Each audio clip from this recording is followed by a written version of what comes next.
सरकार ने एक गलती की और इसके साथ साथ जितने बिल आए सब में नियर अबाउट सरकार ने वही गलती की मनमानी जब सो के जागे और जो मन में आया कि नोटबंदी करना है वो थोप दिया। जब मन में आया सो के उठे जागे जीएसटी लागू कर दिया। जब इन्होंने अपने मतलब पूर्ण बहुमत के नशा में, सत्ता के नशा में कि हम पूर्ण बहुमत में हम कुछ भी कर सकते हैं, हमें किसी के पूछने की ज़रूरत नहीं, किसी से बात करने की ज़रूरत नहीं है, ऐसी मानसिकता है भारतीय जनता पार्टी सरकार की। तो नंबर एक ये बेईमान जगदम्बिका पाल वो भारतीय जनता पार्टी के इशारे पर काम करने के लिए बैठे हुए हैं। उन्हें लगता है कि सांसद के बाद कहीं गवर्नर बना दिए जाएंगे। तो पहले से ही सब ज़मीन इनके पास थी और अगर ऐसा था तो कोई देश के अंदर डेमोक्रेसी आई तब ये बातें क्यों नहीं उठी। बहुत सारी बातें थी पहले, लेकिन ये कहना कि हाँ वो हिंदुओं की ज़मीन थी, मुसलमानों ने कब्जा कर लिया, इसका कोई नज़ीर न कोई इतिहास मिलता है न कोई इसके कोई डॉक्यूमेंट है।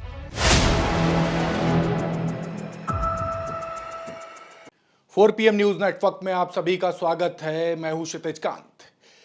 वक्फ संशोधन बिल को लेकर के आप लगातार देख रहे हैं, पूरे देश भर में कई हिस्सों में आंदोलन हो रहे हैं और लगातार यही चर्चा हो रही है कि वक्फ की जमीन सरकार जो है, मौजूदा गवर्नमेंट जो है वो हथियाना चाहती है और कुछ निजी हाथों में उसको सौंपना चाहती है। इस तरीके की बातें ज़मीनी स्तर पर काफ़ी चल रही हैं और इसको लेकर के जो मुस्लिम लीडर्स हैं वो लगातार अपनी आवाज़ बुलंद कर रहे हैं। आपने देखा होगा धर्मेंद्र यादव आजमगढ़ से जो सांसद हैं उन्होंने अपनी आवाज़ बुलंद की। ऑल इंडिया मजलिस इत्तेहादुल मुस्लिमीन से राष्ट्रीय अध्यक्ष असदुद्दीन ओवैसी ने अपनी आवाज़ बुलंद की और तमाम जो मुस्लिम नेता हैं लगातार इस पर बात कर रहे हैं। और हम इस समय बात करने के लिए पसमानदा मुस्लिम समाज के राष्ट्रीय अध्यक्ष अनीस मंसूरी के साथ में हैं। हम बात करेंगे वक्फ बोर्ड को लेकर के। पूरे देश भर में आंदोलन चल रहा है, बड़ी बातें हो रही हैं, आपने भी आवाज़ उठाई। क्या चाहते हैं और इस तरीके की जो गतिविधियां चल रही हैं इस पे आपकी क्या राय है? देखिए, जो जो वक्फ अमेंडमेंट बिल सरकार लाने की जब प्लानिंग की तो सरकार ने एक गलती की और इसके साथ साथ जितने बिल आए सब में नियर अबाउट सरकार ने वही गलती की मनमानी जब सो के जागे और जो मन में आया कि नोटबंदी करना है वो थोप दिया। जब मन में आया सो के उठे जागे जीएसटी लागू कर दिया। जब मन में आया निकाबिल, मतलब इन्होंने जितने बिल पास किए सब मनमानी तरीके से। इस डेमोक्रेसी में अगर कोई फेरबदल होता है या कोई अमेंडमेंट होता है तो विपक्ष से और आम आदमी से राय लेकर के तब होता है। इन्होंने अपने मतलब पूर्ण बहुमत के नशा में, सत्ता के नशा में कि हम पूर्ण बहुमत में हम कुछ भी कर सकते हैं, हमें किसी के पूछने की ज़रूरत नहीं, किसी से बात करने की ज़रूरत नहीं है, ऐसी मानसिकता है भारतीय जनता पार्टी सरकार की। लेकिन अगर आप बिल ला रहे थे तो आप बिल में जब आप ही ने कहा कि साहब हम एक कमेटी बना रहे हैं, जेपीसी कमेटी, उस जेपीसी कमेटी में कई दल के लोग होंगे, जो जनता के प्रतिनिधि भी होंगे और आम आदमी भी उसमें राय दे सकता है। हज़ारों लोगों ने उसमें अपने मशवरे दिए और हमने भी अपने मशवरे, हम मिलना चाहते जेपीसी के चेयरमैन से, उन्होंने हमें समय नहीं दिया, लेकिन हमने पत्राचार के माध्यम से उन तक अपना जो हमारा सुझाव थे हमने भेज दिए। और जो उस कमेटी में थे उन लोगों ने भी दिया। जब बात आई लागू करने की कि हाँ बात आई बिल पास करने की, तो नंबर एक ये बेईमान जगदम्बिका पाल वो भारतीय जनता पार्टी के इशारे पर काम करने के लिए बैठे हुए हैं।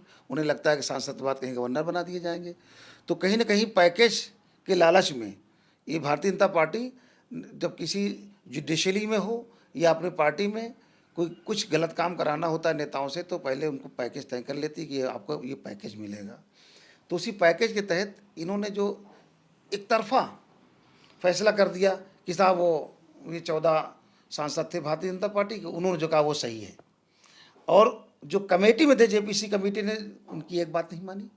जो आपने हज़ारों लोगों से मशवरे लिए, आपने उनकी भी एक बात नहीं मानी।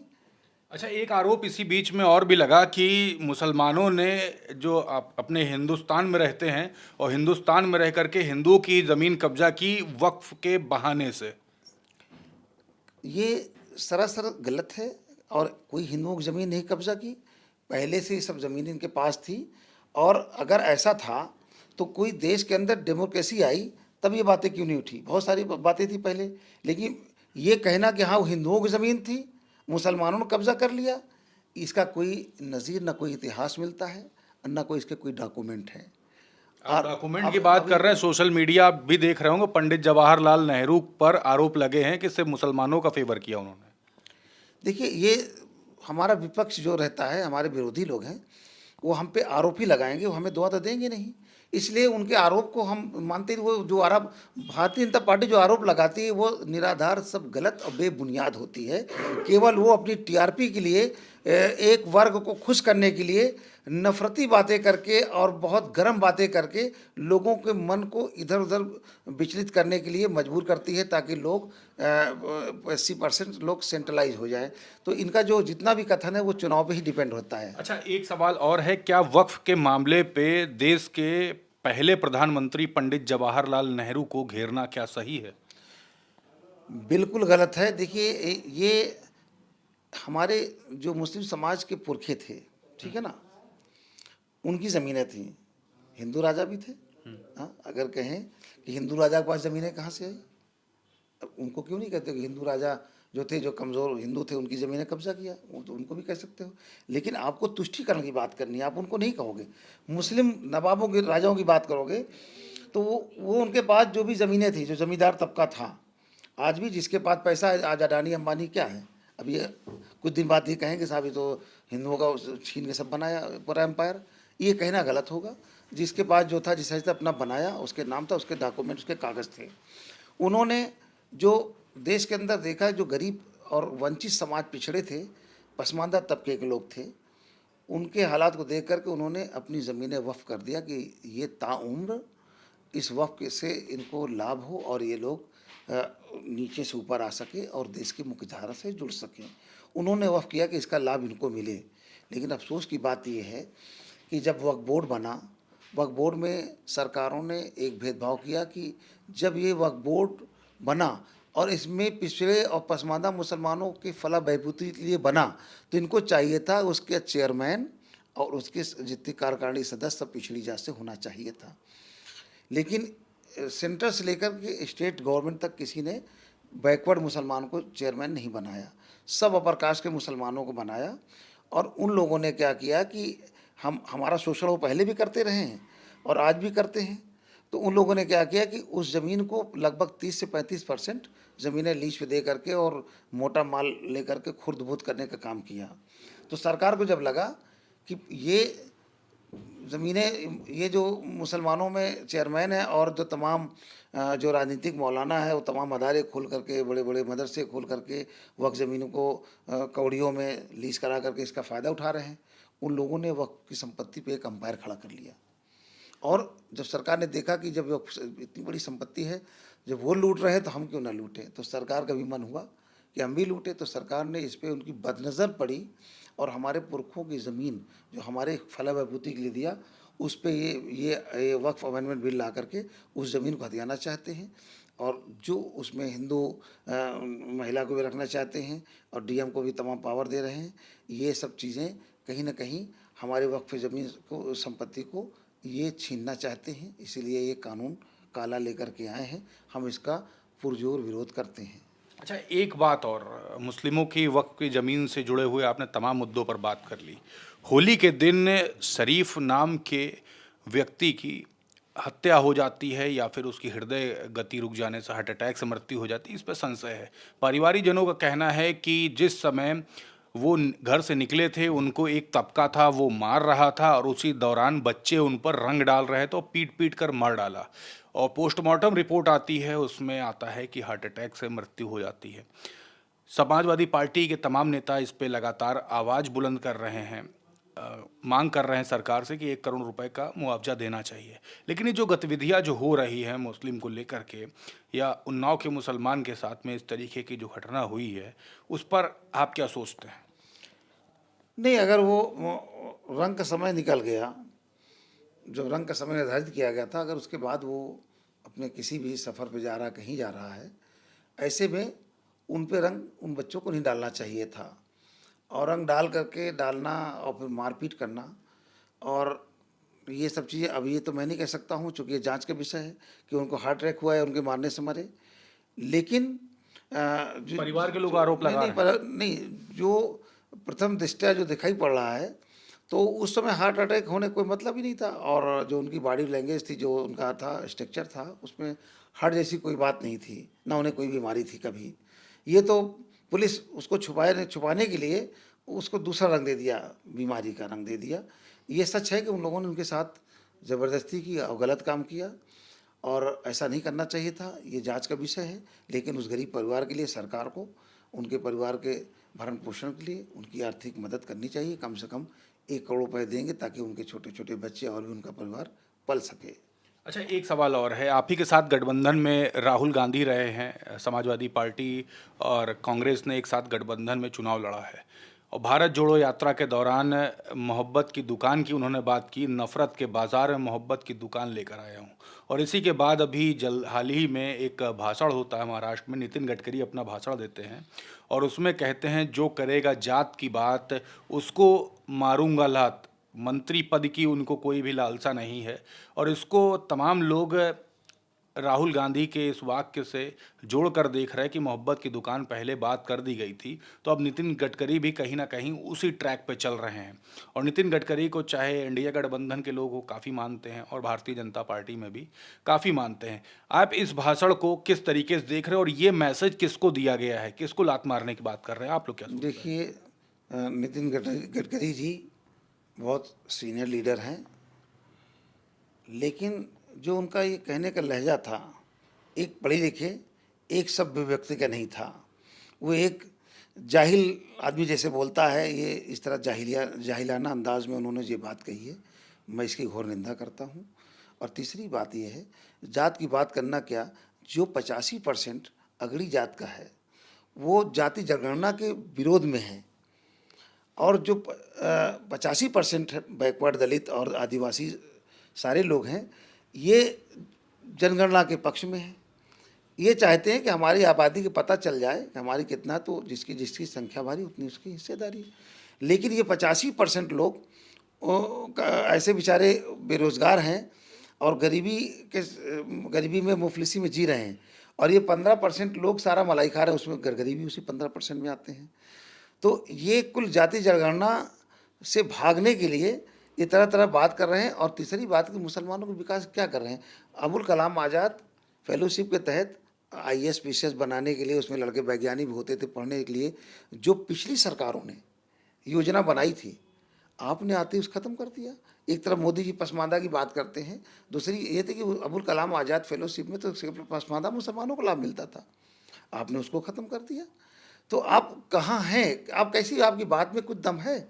और नितिन गडकरी जी जो बात कर रहे हैं कि जात की बात, हम जाति धर्म से ऊपर उठ करके हम भी बात करना चाहते हैं, लेकिन जो ओबीसी दलित जो जातियां हैं, जो देश की मुख्यधारा से कटी हैं, उनको देश की मुख्यधारा में लाने की बात करना ये गुनाह तो नहीं है। लेकिन आप इस तरह बातें अगर करेंगे देश के अंदर, तो देश के अंदर देश की संस्कृति को नुकसान होगा। अच्छा, आप पासमानदा मुस्लिम समाज का नेतृत्व करते हैं, लगातार बात भी होती होगी, 27 में 2027 में चुनाव भी है। क्या लगता है कि इस बार टिकट को लेकर जो रणनीति बनेगी उसमें पासमानदा समाज के भी किसी नेता को टिकट दिया जाएगा? देखिए, समाजवादी पार्टी के नेता माननीय अखिलेश यादव जी अब इस बात को समझ गए हैं कि मुसलमानों में एक बड़ा हिस्सा जो 85% पिछड़ा है, वो पिछले 16 सालों से अपनी भागीदारी को लेकर निरंतर संघर्ष कर रहा है। और देश का सबसे बड़ा संगठन, सबसे पहला संगठन जो बना, पसमानदा मुस्लिम समाज, जिसके हम राष्ट्रीय अध्यक्ष हैं। देश के अंदर पसमानदा कोई नहीं जानता था, वो नाम मैंने दिया, उसका संस्थापक हूँ। और सबसे पहले सरकार 2012 में बनती है, तो पसमानदा मुसलमानों का सबसे बड़ा योगदान था। माननीय अखिलेश यादव जी ने इधर 14-15 दिन हमको हेलीकॉप्टर लेकर के और तमाम मुस्लिम बहुल क्षेत्रों में प्रचार किया था, और पूर्ण बहुमत की सरकार 2012 में बनी। लेकिन जो पसमानदा मुसलमानों ने उम्मीद की थी कि सरकार अब पसमानदा मुसलमानों के उनके आबादी के साथ भागीदारी देगी, लेकिन वो मिल नहीं पाया। उसकी वजह थी कि समाजवादी पार्टी में कुछ ऐसे अगड़े समाज के नेता थे जो पसमानदा के हक अधिकार को निरंतर खा रहे थे, वो नहीं चाहते थे कि पसमानदा अपना अधिकार पा सके, इसलिए वो इसका विरोध करते थे। लेकिन इसके बाद भी अब आने वाले 2027 के चुनाव में पसमानदा मुस्लिम समाज अपने पूरे ताकत के साथ माननीय अखिलेश यादव के साथ खड़ा है, खड़ा था, खड़ा है और खड़ा रहेगा। गठबंधन में जो भी पार्टियां आएंगी और महागठबंधन के जो भी प्रत्याशी जहां होंगे, उनको जिताने के लिए पसमानदा मुस्लिम समाज के एक एक वर्कर उनकी विधानसभा में जा कर के और गठबंधन के प्रत्याशी को जिताने के लिए पुरजोर कोशिश करेगा। और टिकट की कोई डिमांड होगी? बिल्कुल, हम अभी भी मांग करते हैं कि जो गठबंधन बना, कोई ज़रूरी नहीं है कि अखिलेश यादव जी हों, उसमें गठबंधन में जितनी भी कांग्रेस पार्टी आती है और भी दल आते हैं, तो उन सबों को अपने पार्टी के अपने कोटे से पसमानदा मुसलमानों को टिकट देना पड़ेगा। और अगर ऐसा नहीं करते हैं, अगर फिर टिकट देने में सुस्ती दिखाया, तो निश्चित तौर से पार्टी को नुकसान ज़रूर होगा। क्योंकि एक तरफ भारतीय जनता पार्टी जिस तरीके से पसमानदा मुस्लिम समाज को लुभाने में लगी है और उन्होंने पसमानदा समाज के लोगों को भागीदारी देना शुरू किया है, चाहे वो अल्पसंख्यक आयोग हो, मदरसा बोर्ड हो और उर्दू एकेडमी हो, फखरुद्दीन अली, हमें जितने भी मुसलमानों से जुड़े वक्फ बोर्ड, हर जगह उन्होंने लगभग पसमानदा मुसलमानों को बना बैठा रखा है वहाँ पर। तो कहीं ना कहीं भारतीय जनता पार्टी ये संदेशा देने की कोशिश कर रही है कि हम पसमानदा मुसलमानों को भागीदारी दे रहे हैं। तो इस बात को समझना पड़ेगा माननीय अखिलेश यादव जी को कि अब पसमानदा मुस्लिम समाज भी अपनी भागीदारी सुनिश्चित करना चाहता है। इसलिए टिकट वितरण में मुझे पूरा उम्मीद है कि इस बात का ख्याल माननीय अखिलेश यादव जी जरूर रखेंगे और पसमानदा समाज के लोगों को भागीदारी उनके आबादी के अनुरूप जरूर देंगे। बिल्कुल, बहुत बहुत धन्यवाद। तो अनीस मंसूरी जी थे हमारे साथ में। वक्फ बोर्ड को लेकर के जो ज़मीनें हैं उसको लेकर के जो पूरे देश भर में जो बवाल मचा हुआ है उस पर हमने काफ़ी गहन चर्चा की। इसके बाद उन्नाव में जो घटना हुई उस पर बातचीत हुई। नितिन गडकरी के बयान को लेकर के भी सियासी घमासान ज़बरदस्त मचा हुआ है, चर्चा उस पर भी हुई। लेकिन एक बड़ा तबका पसमानदा का उत्तर प्रदेश में जिस तरीके से ज़मीनी स्तर पर सक्रिय है, उसको लेकर के जब हमारी चर्चा होती है तो बात यही होती है कि भागीदारी की जो बातें चल रही हैं, भारतीय जनता पार्टी जिस तरीके से अट्रैक्ट करने का काम कर रही है, उस पर कहीं ना कहीं अखिलेश यादव को बड़ा कदम उठाना पड़ेगा। 2027 का चुनाव तो अभी दूर है, लेकिन ज़मीनी स्तर पर जो तैयारियां हैं वो चालू हो चुकी हैं। आपकी क्या राय है कमेंट बॉक्स में लिखते रहिए और जुड़े रहिएगा 4 PM न्यूज़ नेटवर्क के साथ। मैं हूं क्षितिज कांत, कैमरा पर्सन शुभम के साथ। धन्यवाद।